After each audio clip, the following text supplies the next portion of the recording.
The pufferfish is a 3/5 with the ability to deal 2 damage to a random enemy every time it takes damage. The strength of the pufferfish comes from being only a tier 3 unit with a good ability, allowing you to find it early so you can buff up its stats in good time. The earliest turns you can find it are on turn 3 and turn 4. If you level up a pet on these turns, you'll be shown a tier 3 pet in your shop. You want to scale the pufferfish's stats up as fast as possible.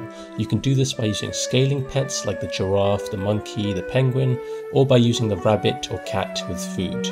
You also want to put garlic armor on it as soon as you see one. Early on, the pufferfish goes well with the camel, since the camel will buff it in battle. It also works great if you have a level 2 giraffe, which you can put behind the camel and the pufferfish, buffing both and maximizing the pufferfish's power in battle. The elephant looks tempting to pair with the pufferfish, and I'd say it's okay, but worse than the camel.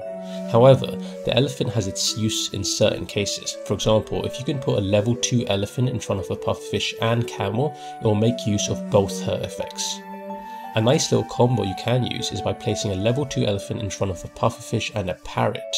The parrot will copy the pufferfish's ability, and you'll be sending out 2 missiles every time the elephant attacks.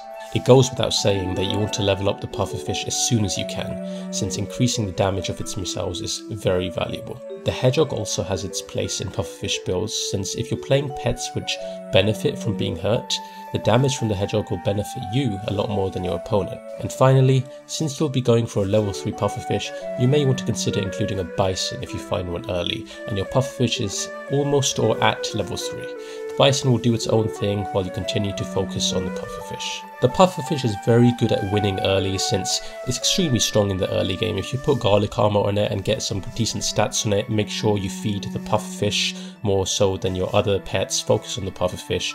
It will just steamroll the early game, and hopefully you can get 10 wins before round 12 or 13 even. It's very easy to win with this without getting any losses really in the early game. If you let it go too late with too many draws, then you might come up against people with stronger stuff, which will be a little harder to beat with the pufferfish. So make sure you really win those early rounds and squeeze out every benefit you can find. If this was helpful, check out my other guides, like and subscribe, and see you in the next one.